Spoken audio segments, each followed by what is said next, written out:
परिचय। मनुष्य, जंतु और पादप जीवित रहने के लिए ऑक्सीजन पर निर्भर होते हैं। कुछ जंतुओं की श्वसन तकनीक मनुष्यों के ही समान होती है, कुछ में श्वसन प्रक्रिया पूरी तरह भिन्न होती है।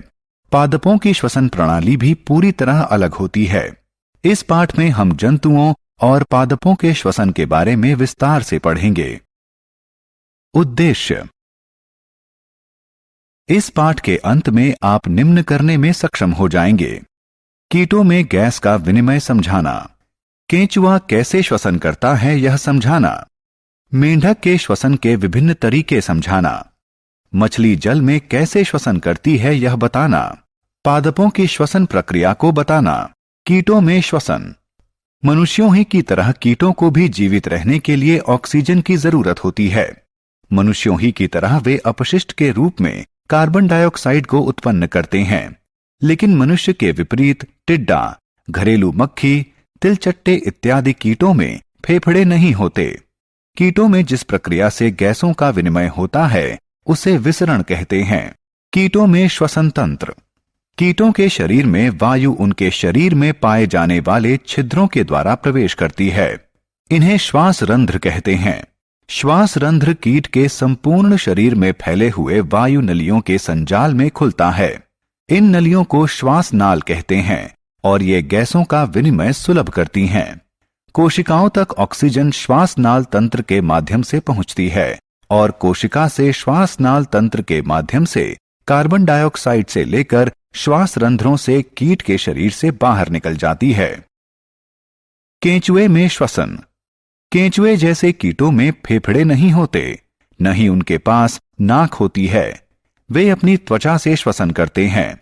वे वायु और मृदा से ऑक्सीजन ग्रहण करते हैं।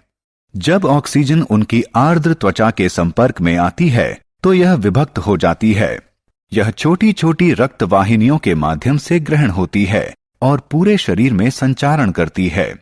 यही रक्त वाहिकाएं कार्बन डाइऑक्साइड को त्वचा से बाहर निकालने के लिए ले जाती हैं। ऑक्सीजन के प्रभावी ग्रहण के लिए केंचुए अपने शरीर को आर्द्र रखते हैं। मेंढक में श्वसन।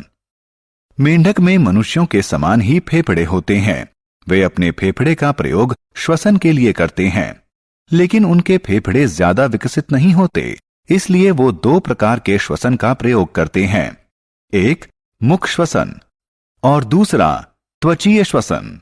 मुख श्वसन में ऑक्सीजन ग्रहण की जाती है और इनके मुख में स्थित रक्त वाहिनियों के माध्यम से कार्बन डाइऑक्साइड बाहर निकल जाती है। इस प्रक्रम के दौरान फेफड़े का रास्ता बंद रहता है। त्वचीय श्वसन में ऑक्सीजन त्वचा पर स्थित रक्त वाहिनियों के माध्यम से अवशोषित की जाती है। यह श्वसन तभी प्रभावी होता है जब त्वचा आर्द्र हो। इस श्वसन तकनीक का प्रयोग मेंढक जल और थल दोनों जगह करते हैं। मछलियों में श्वसन। क्योंकि मछली एक जलीय जीव है, इसका श्वसन तंत्र थलीय जंतुओं से भिन्न होता है। मछली के पास गलफड़ यानी गिल होते हैं जो इसे जल में श्वसन करने में सहायक होते हैं। अतः मछली को श्वास लेने के लिए जल की सतह पर आने की कोई बाध्यता नहीं होती। वे ऑक्सीजन युक्त जल को अपने मुंह में लेती हैं और उसे गलफड़ के पास भेज देती हैं।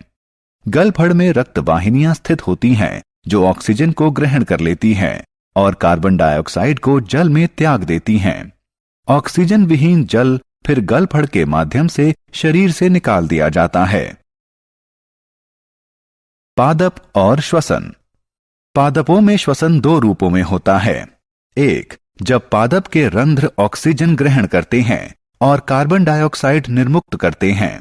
ये रंध्र पादप के संपूर्ण शरीर पर उपस्थित होते हैं, यहां तक कि जड़ों में भी। दूसरा, जब प्रकाश संश्लेषण होता है। श्वसन के इस रूप में पादप कार्बन डाइऑक्साइड ग्रहण करते हैं और ऑक्सीजन निर्मुक्त करते हैं। आत्म मूल्यांकन। संबंधित रिक्त स्थानों में सही विकल्प लगाएं। सारांश। आइए हमने जो कुछ सीखा है उसे संक्षेप में दोहराएं। कीटों में वायु उनके शरीर के किनारों पर स्थित श्वास रंध्रों के माध्यम से प्रवेश करती हैं। केंचुआ अपनी त्वचा के माध्यम से गैसों का विनिमय करता है। मेंढक के पास मनुष्यों के समान श्वसन के लिए एक जोड़े फेफड़े होते हैं। उनकी त्वचा आर्द्र और श्लेष्मीय होती है।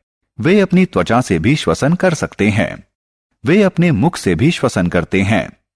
मछलियों के पास श्वसन के लिए विशेष अंग होता है जिसे गलफड़ यानी गिल कहते हैं।